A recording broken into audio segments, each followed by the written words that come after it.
കുണ്ടറയിൽ തണ്ണിക്കോട് മൈൻസിലെ വെള്ളക്കെട്ടിൽ അജ്ഞാത മൃതദേഹം കണ്ടെത്തി. മൃതദേഹത്തിന് ഒരു ദിവസത്തെ പഴക്കമുണ്ടെന്നാണ് പ്രാഥമിക നിഗമനം. കുണ്ടറ തണ്ണിക്കോട് മൈൻസിലെ വെള്ളക്കെട്ടിൽ കമിഴ്ന്നു കിടക്കുന്ന നിലയിലായിരുന്നു അജ്ഞാത മൃതദേഹം കണ്ടെത്തിയത്. സെറാമിക്സ് നിർമ്മാണ ആവശ്യങ്ങൾക്കായി കളിമണ്ണ് എടുത്തതിനെ തുടർന്ന് രൂപപ്പെട്ട വലിയ വെള്ളക്കെട്ടിലാണ് മൃതദേഹം കണ്ടത്.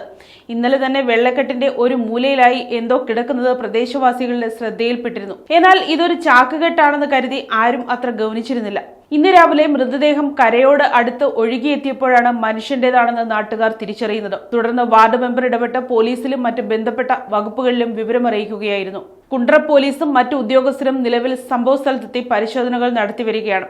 മരിച്ചയാളെ ഇതുവരെ തിരിച്ചറിഞ്ഞിട്ടില്ല. പോലീസ് അന്വേഷണം ആരംഭിച്ചിട്ടുണ്ട്. News desk, Kottarakkara media.